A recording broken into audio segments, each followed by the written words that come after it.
just professional in my clinic. But now, it has to go beyond it, and I face certain challenges as I go along my way.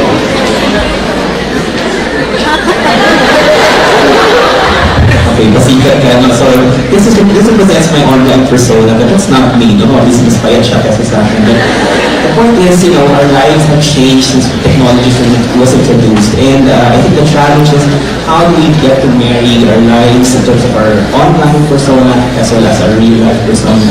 So, as a disclaimer, I don't sell technology, but Laura mentioned things about how technology can change us, and I think I want to show you how the positive aspects of this can come into play.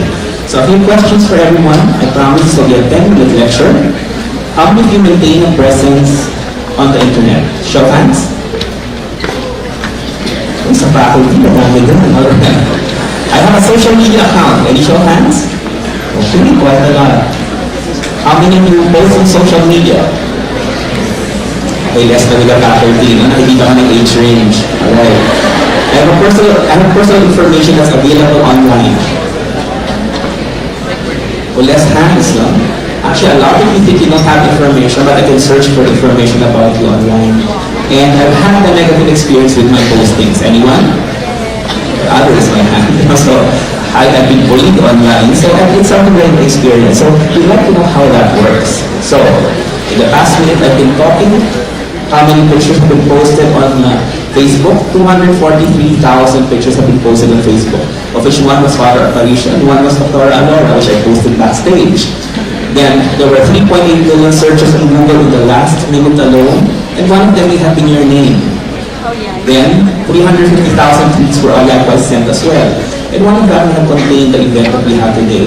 So I want to show that in that full minute, some information about you will be floating around in the internet. And you have to know your professional persona, as we said, or your professional presence on the internet. Right, so I will not discuss a lot of professionalism and vocation because I think Dr. Alora covered it a lot. When we say profession though, correct me if I'm wrong in terms of Latin, it comes from professio, which means a public declaration with a force of promise. So it's something that goes beyond the promise itself. Now, when we talk about the profession, it's a group of physicians or a group where you promise to do something, in this case provide health care for the people, and if you do not fulfill that promise, it has accompanying sanctions from the organization you belong to. Now, these are some of the commitments that have been brought about by the American Medical Association. They said that we have to be committed to competence, which is why we study. We are honest with our patients. We have to make sure that we keep their information private. There must be appropriate relationship with patients. We have to improve the quality of care, improve access. We must make sure there's a just distribution of the resources for our patients. We have to make sure that scientific knowledge is maintained. And I think important is that trust must be maintained by also managing conflicts of interest. Alright. But the challenge is, when we talk about profession, it talks about the we. But there is also that aspect that there's a me. And the me has the personal aspect of it. Now, how do we now marry the two? Because our professional lives and personal lives are bound to intertwine with one another and mix. So how do we make sure that one is distinct from the other? Or can we not combine the two to make our practice of medicine much more beneficial to the patients whom we serve? Alright, so professionalism, I think, starts from childhood. This is a tweet I read. Today in Mass, I witnessed a mom tell her kids Yaya to sit 2 rows behind them because she wasn't wearing the maid's uniform. One of the kids called the Yaya to sit beside him, and the mom gave the son a look of disdain. Confirmed. Being religious is not equal to being a good person. So being a doctor is also not equivalent to being a good person. So we have to make sure there is that equal appearance in terms of what we are and what we do. So we do use technology in terms of our daily practice. From the moment you wake up, from the alarms, you check your schedules, you check your emails, you check your lectures for the day, you check information regarding your patients, but at the same time, it's not simply professional. There's an aspect where we do things that are personal. We check on our friends, we see what has happened to their lives. The question is, how do we now distinguish one from the other? So, how many of you have tried Googling your names recently? Anyone? Okay, just very nice. I see 2 faculty members at the back. So if you Google your name, And I put my name, so walang bias. I was going to Google either the dean or father of Galicia, but I may have some problems there. No? So if I Google it, I'm being placed in certain areas. Of course, in UST, some other hospitals, which I'm not affiliated with anymore. So that's one, they can actually find where I am. And it has information what I have voluntarily chosen to be on, like Twitter. But I have things like articles about me that have been published by others. And this information is not something I agree to have on the internet. That is why you have to manage your own digital footprint. What appears there will be what you do with your lives. Now I'm thinking, who would be the perfect role model when we talk about being a doctor, a healer? I think to be God. To me, Jesus is the perfect model for a healer. I'm sorry, Father, if this is blasphemous, but I think it's a good example. Because God was a healer, he had a very big social following, right? There are people following him all around. There were very high expectations, not raising people from the dead. You know? So expectations very high.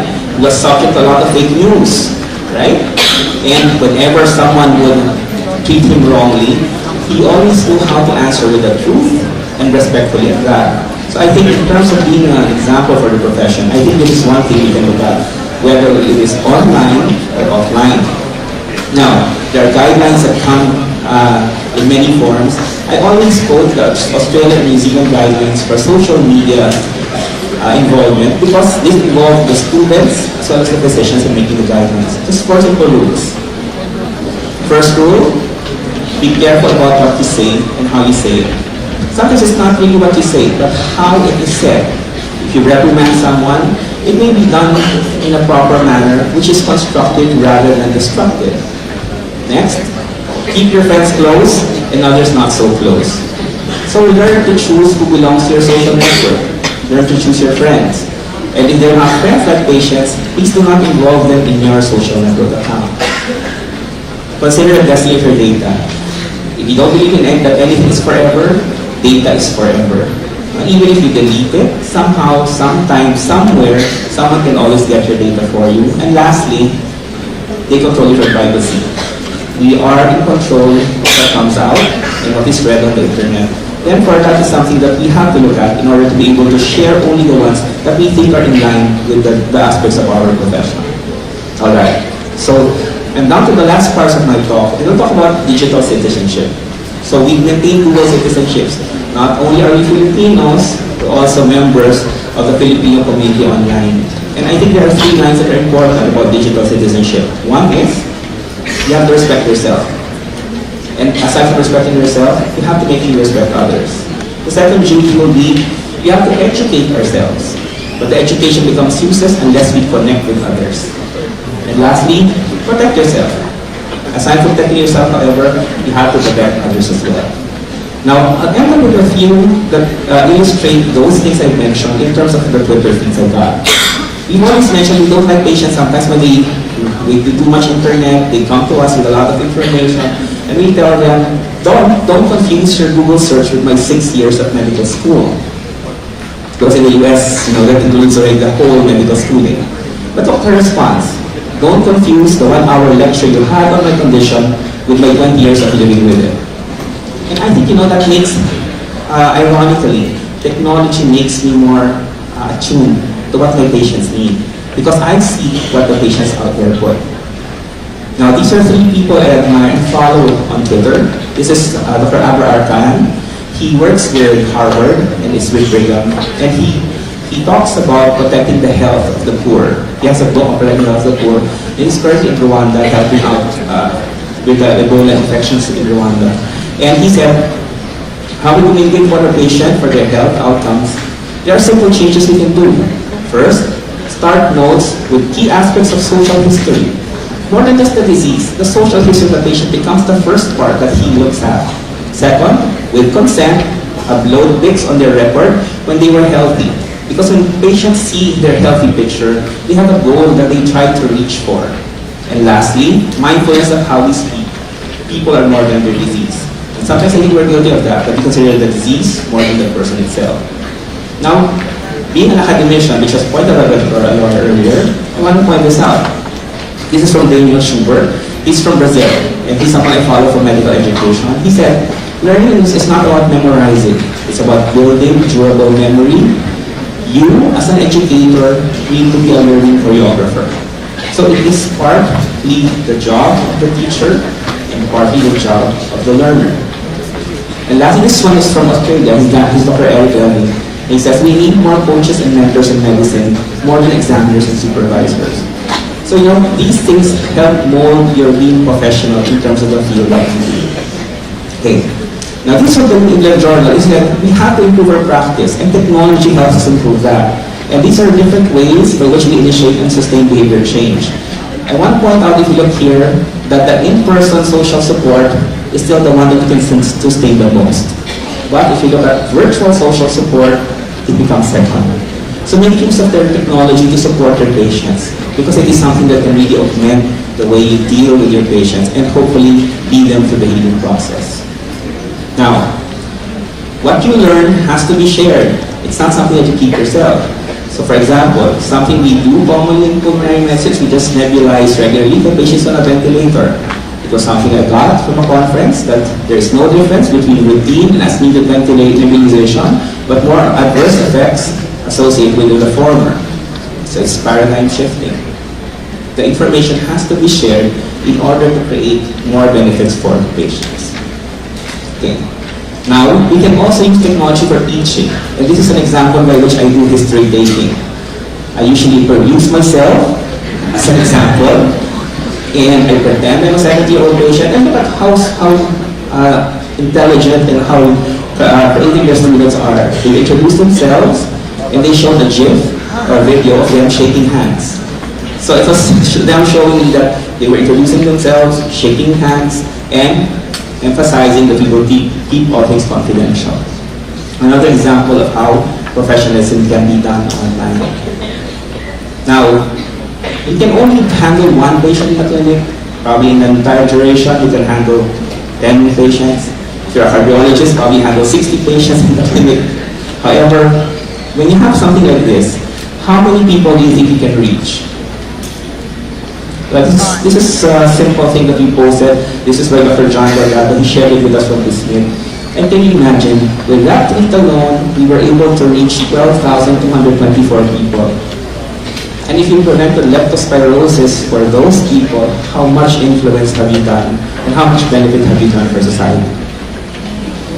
Now, to credit the one who's been organizing this entire event, Dr. Sambio, he also does what we call e-chats. What are these?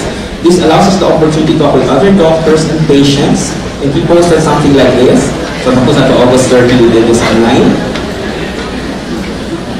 And we tackled questions like what were the common misconceptions about the disease, how can misunderstandings be addressed, and what are the things you wish patients knew.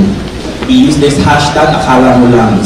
So this is something that becomes useful for both the doctor to understand the patient and for the patient to understand where the doctor is coming from. Now this is a friend I acquired through Twitter.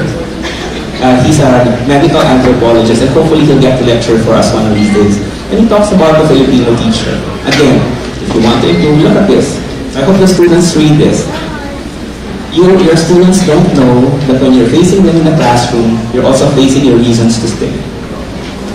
So when you sleep, gives us reason to stay a little less. So it's an example of how you can see things on the internet that make you want to do the things you do better, and also make you understand why you do things. Right. You have me convinced why it's good to be on social media to be connected, but I'm sure not all your experiences are going to be positive though. I'm sure not all the experiences are positive. Some of you may have been bullied, some of you may have bad information. So this will be the things that will challenge us. You make it appear like when you're on social media, everything seems to be happy always. But I'm sure you've heard about Dr. Bully, right? Yes, of course, I've heard that experience. So it makes you feel like crap sometimes. So the question is, how do we deal with these things? Right. So I'm sure you've seen this. This is an old article, but we have something new in the Philippines about them posting someone who was sleeping. And what did people do? Doctors posted, no to doctor shaming, posted a lot. But sometimes I think we're dealing with it from the wrong side of the fence. It's being defensive. maybe what would be better would be, yes, a doctor-patient cooperation. So understanding that this is a way by which we can improve how we relate to one another. And seeing the things online make us aware of the things that patients think we lack and the things that we need to fill. Right? So let me end with this slide. Esther Chu was an emergency medicine physician, and during one of the times she was waiting for her son for a birthday party, she started to make a post. And she put it, when I first met the patient, he'd been dead for 20 minutes. We got him back inexplicably. He calls me every year now on the anniversary, 10 years now. And it's called Share a Story in One Tweet. And what happened? People started sharing beyond the usual discussions of medicine and debates. They started sharing. And an internist recalled admitting a patient dying from AIDS-related complications. The patient whose father had not spoken to him since the diagnosis dies quickly. The internist writes, your father came out to see you only after you had passed. I saw him cry and you didn't. And these are things that make me feel the aspects of medicine. And I share the tweet. I said, I felt I could do everything for you. Your prostate cancer had spread and you knew it was time to go. You made me understand that by doing nothing, I was giving you everything. In that instant, you made me a better doctor than any lecture could. Thanks, Dad. So it was something I posted. And it was liked by certain people. And this person liked my post. It was a producer of a documentary on Netflix, Shoshana Unger-Ryder, and she produced Endgame. And it was a documentary showing a person at the end of his life, at her life rather, and showed how the family went through it.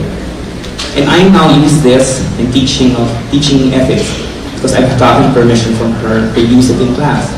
And you can see how technology has made me more human and made me more accessible to everyone. Right? So, the rules of professionalism have not changed. It's still in the same form.